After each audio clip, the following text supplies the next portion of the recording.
Bismillahirrahmanirrahim. Assalamualaikum warahmatullahi wabarakatuh. Selama Anda kuliah, Anda akan berurusan dengan tulisan-tulisan yang seperti ini. Jadi Anda perlu tahu apa saja tulisan-tulisan yang akan Anda eh, lihat. Dan ini kecuali buku ajar ya, kecuali buku ajar atau buku teks itu tidak saya tentukan di sini. Nah, jadi kadang-kadang tulisan-tulisan ini bisa sangat penting dalam kehidupan akademis Anda. Jadi nanti kita akan memulai ciri-cirinya seperti apa dan apa yang membedakan satu dengan yang lainnya. Mohon menyimak sampai selesai. Nah, sebelumnya eh, bolehlah saya eh, menyampaikan bahwa dalam dunia akademik tidak ada kata terlambat untuk belajar. Mungkin dulu kita pernah merasa bodoh, merasa kalah, merasa apa ya, mungkin merasa tertinggal. Saya pernah ada di titik itu.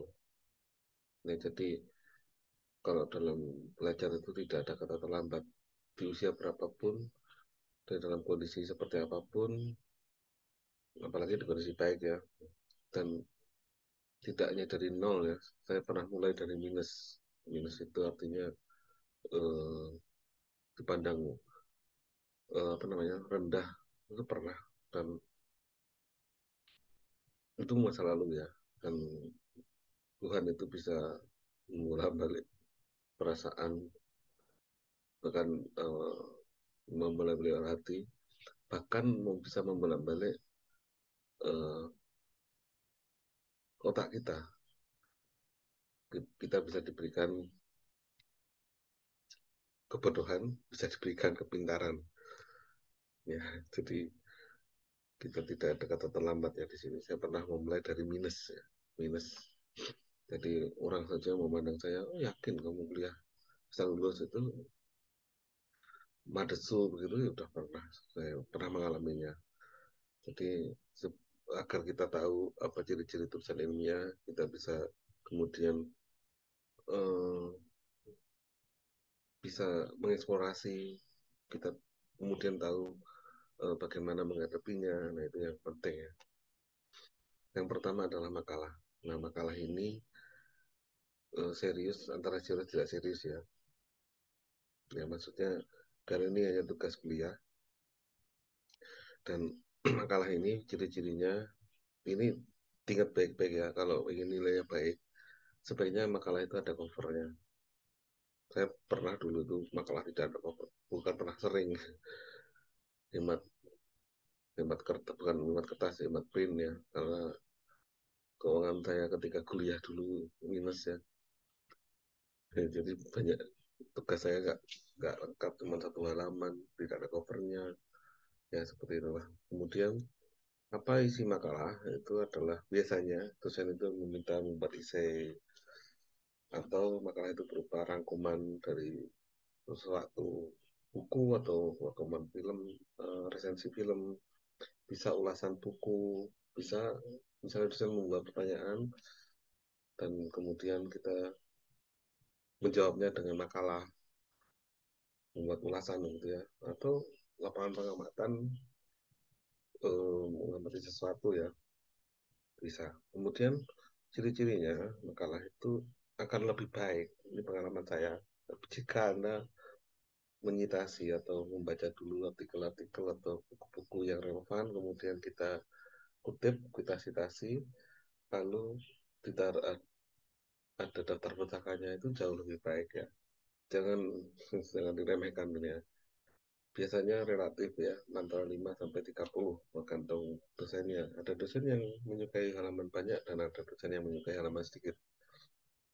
Nah, jadi itu disesuaikan saja Anda dosennya tipikal seperti apa. Karena kalau semua dosen apa ya, misalnya dosen itu memeriksa banyak kelas, itu banyak mata apa namanya, tugas, itu juga capek. Mungkin lebih memilih yang pendek-pendek, 5 halaman, 7 halaman gitu ya.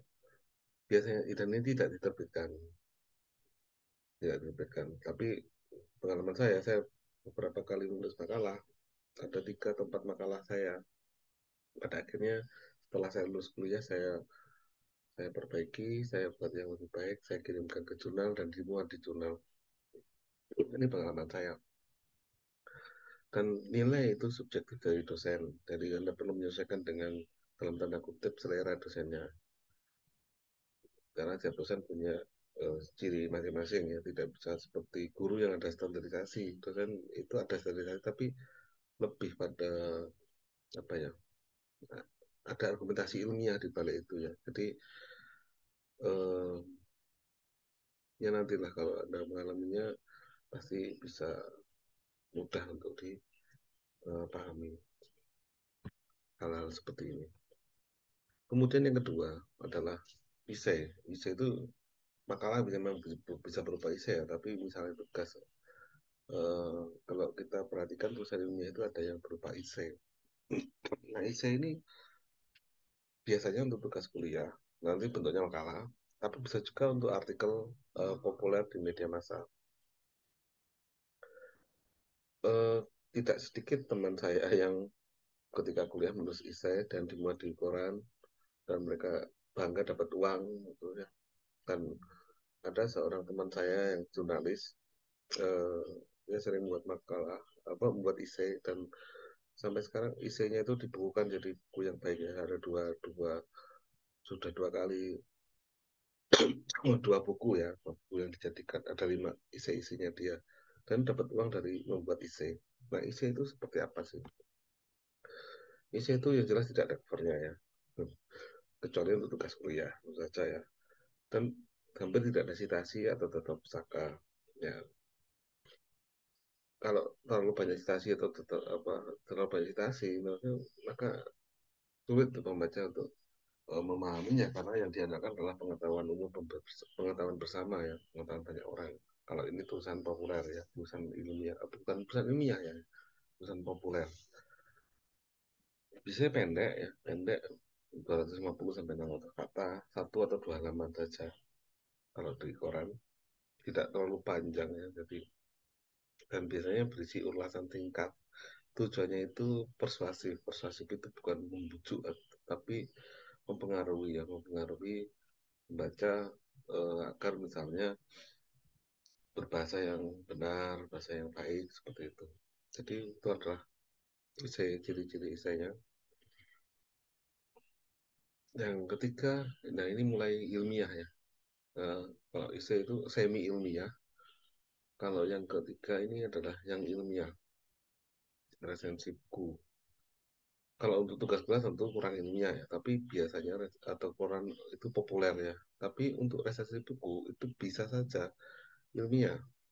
Nah, biasanya kalau resensi buku ini tidak ada cover ya, kecuali tugas kuliah. Dan cirinya adalah membahas kritik terhadap buku yang sedang dibahas. Jadi dikritik, bukunya dikritik. Kritik itu tidak dalam arti jelek ya. Kritik itu artinya meng- membongkar tulisan yang ada di buku itu. Si penulis ini gayanya seperti apa atau mungkin dia terpengaruh oleh siapa sih gitu ya misalnya. Ada buku yang bisa dibandingkan apa tidak dan seterusnya. Nah, apa yang apa namanya dibahas di resensi buku ini bisa masuk ke jurnal ilmiah. Ya, banyak jurnal yang menerima resensi buku, tapi tentu resensinya harus mendalam ya. Dengan demikian, kalau masuk ke jurnal ilmiah pasti ada citasinya dan pasti ada daftar pusakanya. Resensi ini pendek, tidak panjang. Ya, bisa kalau koran itu pendek, kalau ke jurnal ilmiah agak lebih panjang ya, bisa sampai 1.000 atau 2.000 kata ya. Biasanya berisi sedikit rangkuman dan ulasan singkat, dan tujuannya apresiatif. Apresiatif itu berarti mengapresiasi si buku. Apresiasi ini bisa dalam artian yang baik atau artian yang kritis. Jadi bisa keduanya.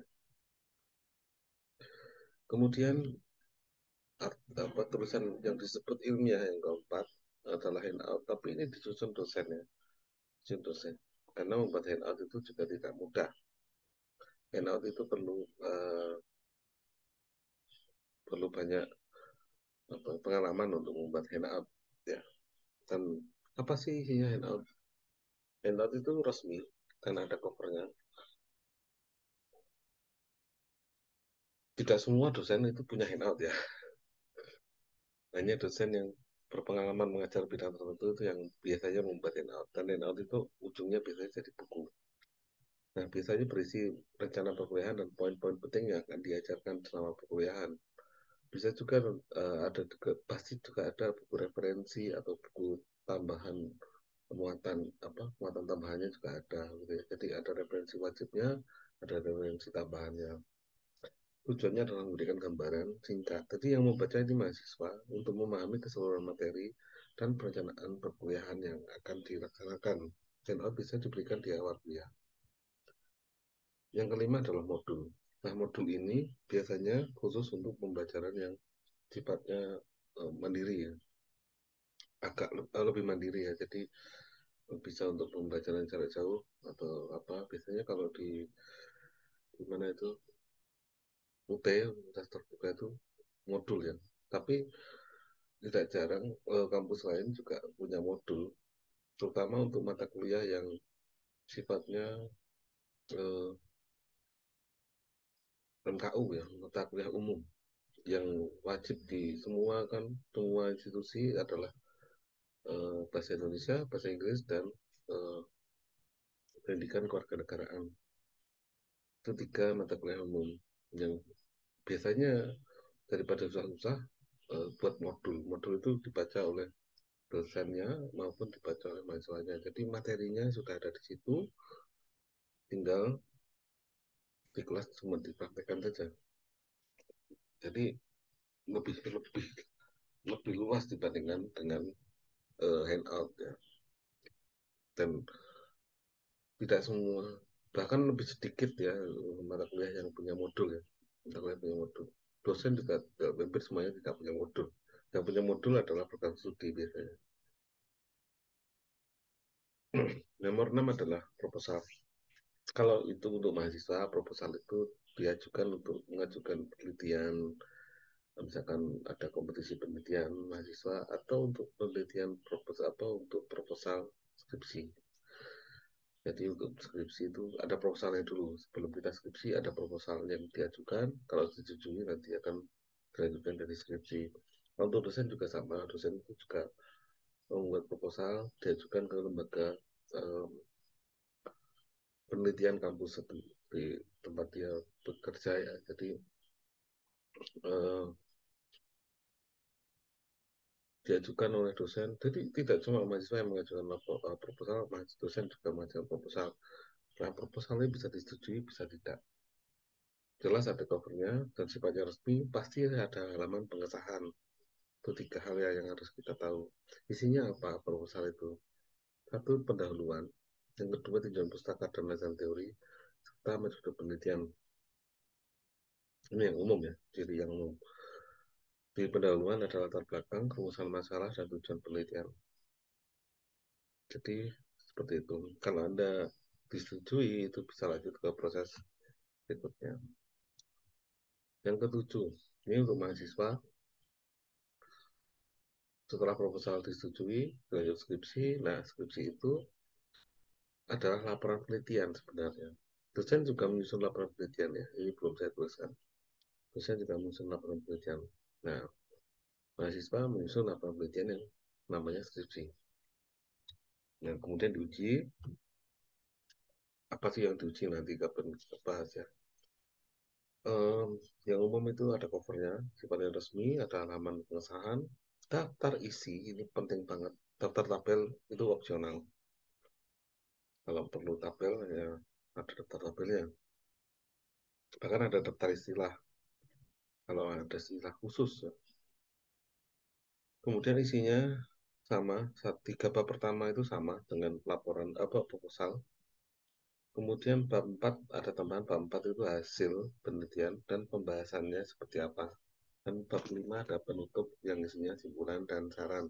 Saran itu opsional, tidak wajib ya. Tapi ada kampus yang menginginkan saran ya tulis saran. Dan yang terakhir ada daftar pustaka dan lampiran. Lampiran juga opsional, daftar pustakanya yang wajib.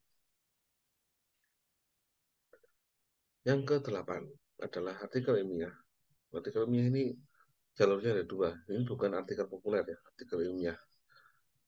Perbedaan yang signifikan antara artikel ilmiah dan artikel populer adalah artikel ilmiah itu bisa dipertanggungjawabkan secara ilmiah dengan bukti-bukti yang eh, citasi yang lengkap dan metodologi yang sudah teruji. Sedangkan esai atau artikel populer itu tidak perlu itu, bisa hanya pendapat saja. Dan exitnya apa maksudnya bukan exitnya, luarannya itu eh, di, disalurkan ke jurnal atau ke proceeding. Proceeding itu untuk seminar atau untuk simposium dan sebangsanya. Sedangkan jurnal itu biasanya terbit setiap tahun dan setahun itu bisa 2 kali atau 3 kali. Bahkan ada jurnal yang terbit sampai 6 kali. Tapi yang normal dan sehat biasanya 2 sampai 3 kali saja setahun. Jadi nanti kapan-kapan kita bahas tentang jurnal. Nah, ciri artikel ilmiah itu adalah satu, Anda harus siap untuk ditolak atau diterima. Normal sekali artikel itu ditolak. Isinya apa? Isinya adalah hasil penelitian atau hasil pemikiran. Nah, kalau hasil penelitian berarti seperti skripsi, sama mirip ya, mirip skripsi. Cuma formatnya yang diubah. Formatnya diubah. Bukan. Jadi skripsi bisa saja ditaruh di jurnal, di artikel, tetapi formatnya diubah. Ciri lainnya adalah banyak citasi. Jadi pasti menyitasi banyak tulisan, mengutip banyak tulisan, dan ada daftar pustaka ya, atau bibliografi atau references namanya bergantung jurnal yang minta. Jadi ini sifatnya jurnal itu yang menguasai. Tidak ada kebakuan menggunakan istilah misalkan daftar pustaka, bibliografi, references, atau yang lainnya. Jadi suka-suka si jurnal, si pengelola jurnalnya. Nah, yang umum itu isinya apa? Pendahuluan, metode. Jadi teori jurnal pustaka itu biasanya masuk ke pendahuluan ya. Kemudian metode hasilnya. Nah, di sini pembahasan. Ada jurnal yang menyatukan satu hasil dan pembahasan dari satu, ada yang memisahkan hasilnya apa, pembahasannya seperti apa. Bedanya apa hasil dan pembahasan? Kalau hasil itu sesuatu yang hasil benar-benar hasil yang kita teliti, hasilnya bagaimana. Nah, pembahasan itu perbandingan antara apa yang telah hasil yang kita teliti dengan eh, penelitian-penelitian yang sejenis atau yang berrelevansi dengan apa yang kita teliti. Lalu kontribusi kita terhadap keilmuan itu apa? Itu isi di pembahasan. Dan yang terakhir penutup. Nah, ini penutup bisa ada yang menggunakan istilah simpulan, ada yang menggunakan istilah rangkuman, dan seterusnya. Dan ada tata pusaka serta lampiran. Lampiran itu opsional sekali lagi ya. Kalau memang butuh lampiran, lampiran. Mengapa kalau saya sebut opsional? Kadang ada yang skripsi atau jurnal yang butuh, yang perlu lampiran, artikel yang perlu lampiran. Misalnya kalau skripsi ada lampiran keabsahan penelitian misalnya ya, atau surat izin penelitian, atau berupa tabel uh, hasil apa ya, tabel yang terlalu besar kalau ditaruh di dalam pembahasan ya. Atau berupa apalah data mentah itu bisa ditaruh di lampiran. Dokumentasi yang berupa portofolio, dokumentasi berupa foto, dokumentasi berupa screenshot video itu bisa ditaruh di lampiran sebagai bukti penguat bahwa penelitian kita itu pernah dilakukan beneran ya misalnya.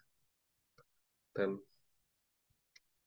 kemudian yang perlu kita bahas adalah teknis apa yang perlu kita hindari ya selama kita menulis ilmiah. Ilmiah itu berarti kan dikecualikan esai ya, esai tadi ya.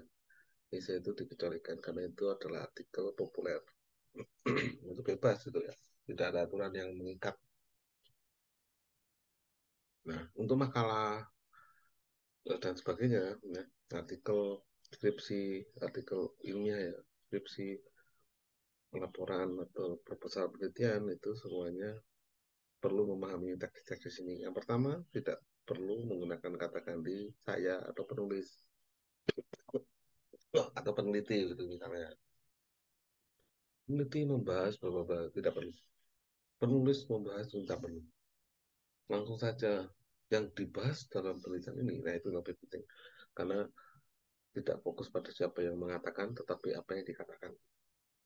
Atau kata ganti orang kedua, ya misalkan kata Anda, kamu atau membaca itu tidak perlu dituliskan. Apakah Anda tidak perlu, ya karena tidak ada tujuan itu. Kemudian yang kedua, ini yang sering kali terjadi dan ini perlu dihindari. Kalau zaman dulu masih belum ketat, sekarang sudah ketat. Apa yang ada di dalam isi tulisan, citasinya itu harus ada keterangannya dalam daftar pustaka. Misalkan mengutip AAA, misalnya 2022, nah AAA tadi keterangannya buku apa artikelnya apa pustakanya itu harus ada dalam daftar pustaka dan sebaliknya. Jadi kalau ada di dalam pustaka, di isi harus ada. Kalau tidak tidak lengkap ya berarti bermasalah tulisan Anda. Yang ketiga adalah plagiasi. Nah ini biasanya Turnitin atau Identicate yang digunakan untuk mengecek plagiasi. Usahakan seminimal mungkin. Karena terkadang kata-kata kita, kata-kata yang sama dengan yang dituliskan orang lain, ya iya. Kalau kata-katanya berupa dua kata berurutan, misalnya landasan teori misalnya, itu kan sering ditulis orang. Ya normal saja kalau kalau apa ya plagiasi 5% itu normal. Tapi kalau plagiasi di atas 20%, berarti Anda ada unsur memplagiat. Nanti ada video tentang bagaimana menghindari plagiasi itu ya. Ada. Kemudian yang keempat itu adalah abai kaidah tata bahasa. Ini yang perlu dihindari. Abai ejaan dan abai tata letak. Tata bahasa itu walaupun kecil, hal remeh ya mungkin ya. Yang penting bahasa itu dipahami orang lain. Ya tidak semudah itu Ferguson ya. Tata bahasa itu mencerminkan eh, rohnya penelitian tulisan ilmiah itu sah, itu tulisan ilmiah itu bukan itu ya dilihat dari taat tidaknya dengan tata bahasa. Tidak boleh disamperin gitu ya, itu tidak taat, tidak tidak baku kan. Kemudian disamperin, nah itu kan tidak baku, tidak itu hak kata yang harus dihindari. Ejaannya juga sama, ejaan tanda baca ini belum saya tulisin, tanda baca juga perlu diperhatikan. Kalau belum tahu ya tanyalah pada yang tahu. Dan tata letak ini biasanya bergantung pada format yang diminta. Misalnya letak kirinya berapa, letak atasnya berapa, letak kanannya berapa, terus hurufnya itu harus berapa, ukuran fontnya, jenis fontnya apa, dan itu semua perlu diperhatikan.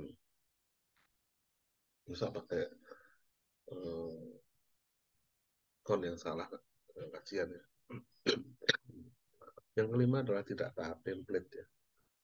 Jadi ada template. Setiap jurnal atau positif itu punya template.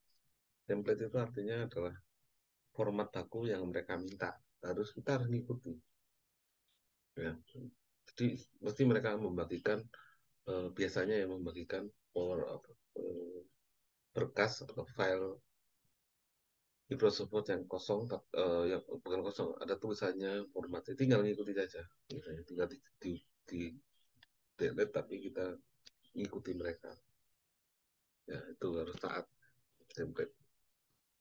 Dan yang perlu kita bahas lagi adalah apa yang kurang baik dan apa yang lebih baik dalam tulisan ilmiah. Tulisan ilmiah yang pertama, Anda tidak boleh menggurui. Walaupun Anda guru misalnya ya. Saya kan nanti jadi guru Pak misalnya. mendoseni boleh nggak? Boleh, mendoseni karena belum ada konotasi negatif untuk mendoseni ya. Tapi menguliahi itu negatif. Kalau menggurui sama dengan menguliahi. Jadi seolah-olah tulisan itu berusaha untuk mengajari. Itu dihindari dalam tulisan ilmiah. Karena pembacanya bukan orang awam, pembacanya adalah orang-orang yang juga sepintar Anda, orang-orang yang juga di perguruan tinggi itu tulisan ilmiah. Jadi tidak perlu mengurus, tidak boleh bahkan ya. Nah, apa yang perlu kita lakukan? Saya kan punya pendapat misalnya, begitu-begitu. Saya perlu untuk ini meyakinkan orang dan sebagainya. Kita menggunakan istilah mengeksposur. Eksposur itu berarti kita membahas sesuatu itu dengan mempengaruhi orang itu dengan exposure. Misalnya nih ya, misalnya eh, dalam ilmu agama kan ada tentang poligami ya, antara pro dan yang kontra itu. Misalnya saya pro poligami, saya tidak perlu mengatakan jadi poligami itu baik saudara-saudara, tidak perlu mengatakan begitu kan. Kan tinggal membuat tulisan tentang bahwa poligami itu dasarnya ini.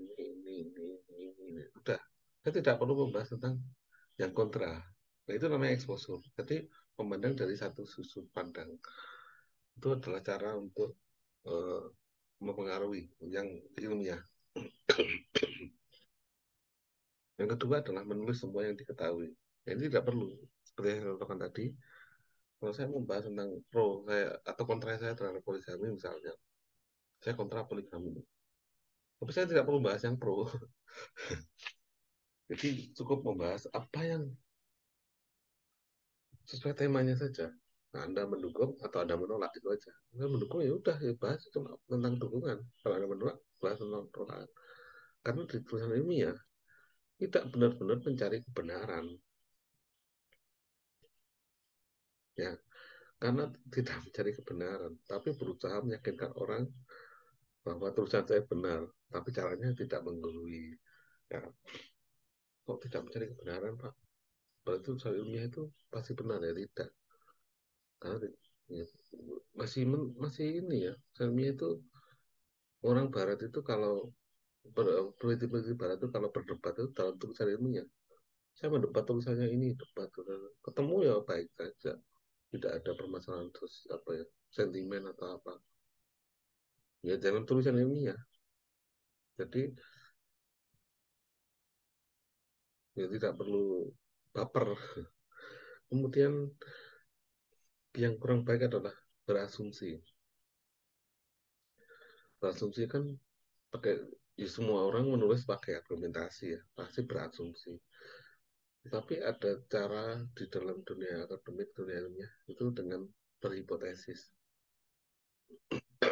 Kalau berasumsi pendapat tanpa dasar cuma jangan dari pengalaman pribadi atau dari omongan orang atau dari renungan sendiri. Tetapi kalau hipotesis kan dihasilkan dari pertimbangan penelitian-penelitian yang lain.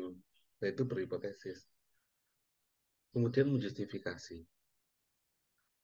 Nah, ada seorang psikolog teman dulu yang namanya Carl Jung itu mengatakan eh, mengapa orang itu suka menilai orang lain. Mengapa orang itu suka menilai segala sesuatu? Karena berpikir itu sulit. Jawabannya adalah karena berpikir itu sulit.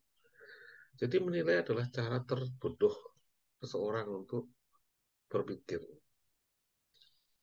Ini daripada sibuk memikirkan itu dinilai saja lah.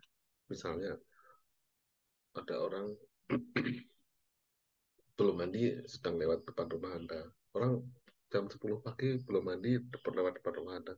Daripada susah-susah memikirkan orang itu mengapa ya kok belum mandi ya. Mungkin air di sumurnya kering atau apa. Daripada susah mengatakan, wah orang gila itu jam segini belum mandi. Nah itu kan namanya menilai. Nah itu dihindari dalam Quran ilmiah. Maksudnya dalam pembahasan ilmiah itu tidak perlu apa ya, berpikir seperti itu. kita perlu untuk mendeskripsikan, karena bukan justifikasi yang dibutuhkan, tapi deskripsi. Ya, penjelasan mengapa itu belum mandi itu yang lebih penting daripada ih kok segini belum mandi sih. Itu malah jelek, itu kan justifikasi. Kemudian logika loncat-loncat. Hmm, paragraf ini membicarakan, misalnya membahas tentang pembangunan manusia Indonesia. Ya. Paragraf pertama membahas tentang pembangunan itu apa. Paragraf kedua membahas tentang pembangunan di Lok Sumawe, Aceh misalnya. Paragraf ketiganya membahas pembangunan di dekat rumah saya. Bab keempatnya membahas pembangunan manusia. Loh, kok beda-beda? Kok loncat-loncat? Tadi kan pembangunan Indonesia, Lok Sumawe, Aceh, kemudian ini kok loncat ke pembangunan manusia. Loncatannya itu loh gak enak ya. Coba kalau pembangunan manusia itu dimulai dari pembangunan manusia itu seperti apa sih? Nah, pembangunan manusia di Indonesia itu gimana? Indonesia mana saja sih? Gitu. Hmm. Untuk dari pembangunan manusia itu wujudnya apa saja sih? Itu kan lebih enak. Nah, contohnya itu di mana sih? Gitu ya. Itu lebih enak daripada jalan yang loncat-loncat seperti itu. Ya, orang yang kuliah dan tidak kuliah itu bedanya di situ. Kalau orang yang terbiasa berpikir eh, ilmiah, biasanya pikirannya runut. Kalau orang berpikir yang kurang ilmiah atau kuliahnya males-malesan, ya loncat-loncat pikirannya. Kemudian yang terakhir adalah menolak kalimat sendiri. Nah, ini seringkali terjadi. Kalimat pertamanya mengatakan kota yang maju adalah kota yang pembangunannya pesat. Tetapi pembangunan pesat harus diimbangi dengan pembangunan manusia. Itu menolak kalimat sendiri. Kalau Anda nulis ini populer, silakan. Itu bebas. Populer itu bebas. Gantung gaya bahasa Anda. Bebas banget ya itu. Tapi kalau tulisan ilmiah, Anda menolak kalimat sendiri. Berarti buat apa pembaca itu membaca tulisan Anda? Karena Anda sendiri menolak apa yang Anda yakini. Kan repot. Jadi perlu kalau kalimat utamanya pembangunan manusia kota penting misalnya. Ya udah dilanjutkan saja. Misalnya pembangunan ini, pembangunan itu dan sebagainya. Karena rakyat tidak perlu menuliskan semua yang kita ketahui, tapi dalam tulisan kita perlu mendukung apa yang kita tuliskan. Ya, kalimat terakhir dari saya, ketika guru sudah berhenti belajar, berarti selesai tugasnya sebagai guru.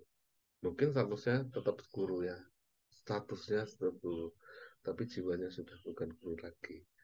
Demikian, semoga eh, bisa menjadi apa namanya pengetahuan bersama dan bermanfaat. Wassalamualaikum warahmatullahi wabarakatuh.